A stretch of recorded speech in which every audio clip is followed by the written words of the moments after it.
উকিল দা বিজেপিত ভোট দিলে কি পাম ন আমি কওকচোন বাৰু বিজেপিক ভোট দিলে তোমালোকে হিন্দু মুছলমানৰ কাজিয়া পাবা কংগ্ৰেছত ভোট দিলে কি হ'ব বাৰু কি পাম আমি কওকচোন বাৰু আৰু কংগ্ৰেছক ভোট দিলে অসমত কেৱল দুৰ্নীতি পাবা আৰু যদি ৰাইজৰ দলত ভোটটো দিওঁ তেতিয়া কি পাম কওকচোন কিন্তু যদি ৰাইজৰ দলক ভোট দিয়া তেতিয়াহ'লে চাৰিটা বস্তু পাবা উকিল দা চাৰিটা বস্তু পাম ন ঠিক আছে চাৰিটা বস্তু কি পাম কৈ দিয়কচোন এক নম্বৰটো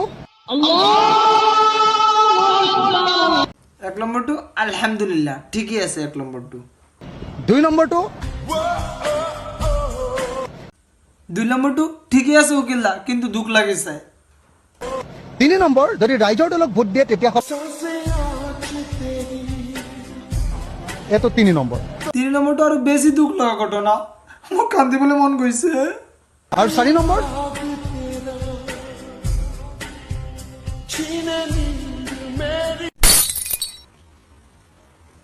ভোটটো মই ৰাইজৰ দলতে দিম